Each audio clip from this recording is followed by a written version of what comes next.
धीरे धीरे शाम ढलती जा रही थी। अंधेरा गहराता जा रहा था। बुद्ध के शिष्यों के चेहरों पर थकान साफ झलक रही थी।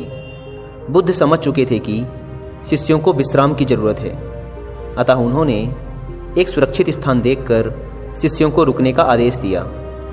कुछ समय पश्चात एक शिष्य ने बुद्ध से प्रश्न किया, भंते, क्या विद्या को किसी से बलपूर्वक भी सीखा जा सकता है?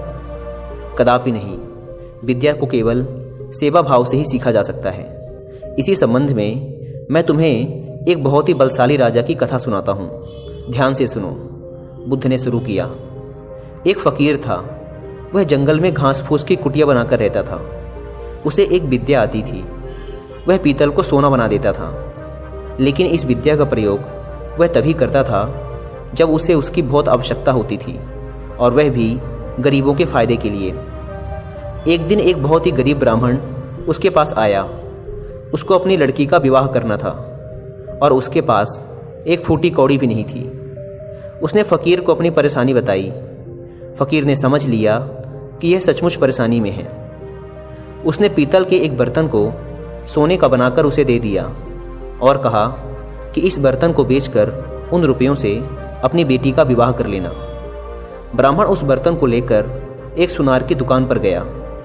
जब उसने सुनार को वह बर्तन दिखाया तो सुनार को संदेह हुआ।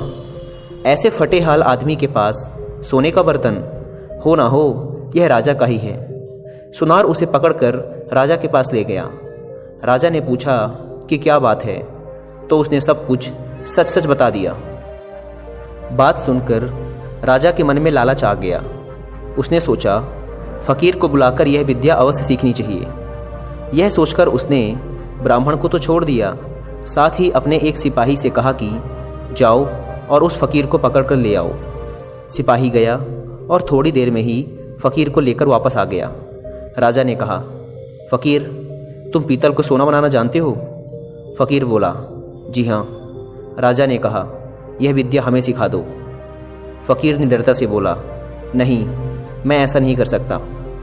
जानते हो मैं कौन हूँ? राजा ने कड़क कर कहा। फकीर बोला, जानता हूँ, खूब अच्छी तरह से जानता हूँ। राजा को बहुत गुस्सा आया।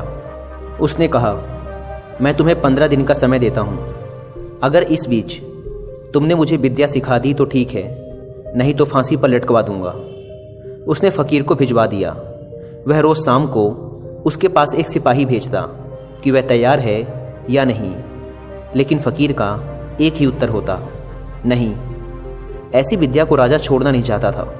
उसने देख लिया कि फकीर को डराने धमकाने का कोई नतीजा नहीं निकलेगा, तो उसने दूसरा उपाय सोचा।